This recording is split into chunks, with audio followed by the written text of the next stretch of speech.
So ayan guys, so another na videos na naman natin to ngayon. So ayan. So ngayon pala guys ay ayan guys.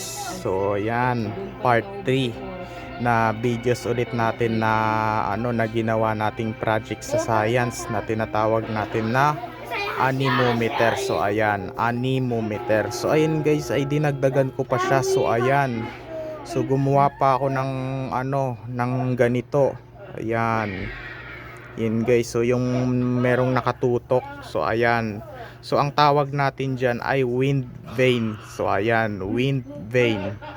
Ang tawag natin dyan ay wind vane. So ayan, ang sabi ng teacher ko. Kasi ang sinabi sa akin ni teacher, kasi kaganina nasa school ako. Yan, pero pina-check ko na yan kay teacher ko. So ayan, pina-check ko na. So may ipapakita ko sa inyo na pina-check ko. So kasi ang sabi pa kasi sa akin ni teacher ko, pag umikot daw 95 ang grades. Pag mabilis daw yung ikot, 98 ang grades. So pag bumagal yung ikot, 95 lang ang grades. So pag hindi umikot, 75 ang grades. So ayan.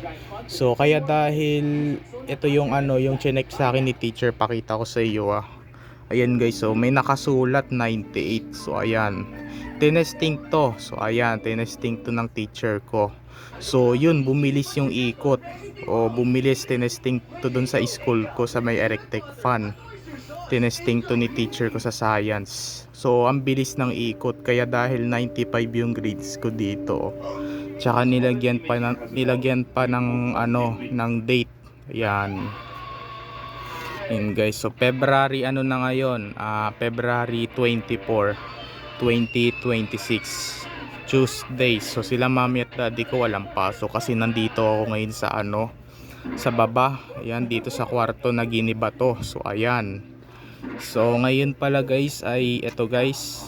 So kasi may sinabi pa sa akin ni teacher ko. So maglagay pa daw ako ng ng wind vane dito sa ayan, maglagay pa ako nito. Kaya dahil ang ginagawa kasi nito, kaya dahil gumagalaw to, sinusundan niya yung hangin kung saan direksyon. So ayan, tsaka meron pa ditong letter.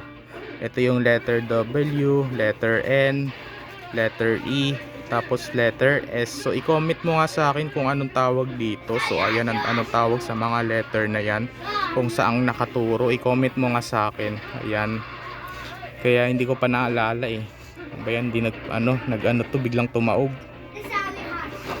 Yan. So bukas ay kasi sabi sa akin ni teacher ko may pasok daw kami bukas. Akala ko holiday bukas. So may pasok pa rin daw kami bukas. So ayan, may pasok pa rin kami bukas. Sinabi ko pa naman nun kahapon sa video ko. Ano ba yan sinabi ko? So yung nakita ko pala yan sa YouTube, yung yung anemometer. Magkakaiba yung kanyang ganito. So ayan, itong caps magkakaiba. Yan, magkakaiba yung kanyang caps guys. Ayan, magkakaiba. So pwede rin siyang plastic bottle, pwede rin. Tsaka pwede rin yan na pwede rin pang ano pa kaya ang pwede dito? Pwede rin dyan papel. So ayan, pwede rin dyan yung yung kutsara, yung malaking kutsara lang pwede.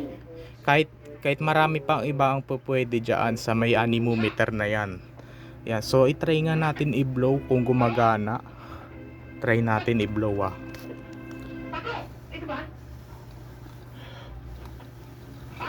Oy, grabe, umikot pa. Ayan, ito yung project namin sa science. So ayan, dinala ko to sa school, umiram yung kaklasmate ko. So yung mga klase ko dun, wala pang ganito na ginagawa nila. So ayan, ako pa lang yung naunang gumawa nito. So ayan, yung project namin to sa science. So bukas dadalhin ko ulit to sa school. So may pasok pa kami bukas. Akala ko kasi holiday, yun pala may pasok pa rin. Dadalhin ko to. So ayan. Yan guys. So bukas February 25, 'di ba? Tapos Wednesday. So ayan, Wednesday. So magsa-summer na naman guys kasi magma-March na. Ayan, kasi ang February hanggang 28 lang. So medyo 4 na araw na lang magma-March na. Matatapos na rin yung klase namin ng grade 4. Susunod na, grade 5 na ako susunod. So ayan. So 98 daw yung grades ko dyan. So ayan, kaya dahil mabilis yung ikot, 98, pinalakpakan pa ako nila. So ayan. And guys, hanggang dito na muna yung video natin. Bye. Wait lang pala guys, hindi pa pala tapos tong video na to. So nilagyan ko pa siya ng sangreyo. Tsaka ito yung kinat ko sa may ano. So itong araw na to ay gawa rin to sa ano, cup styro. So ayan. Ito yung kanyang straw stick ng cotton buds. So yun lang guys, bye.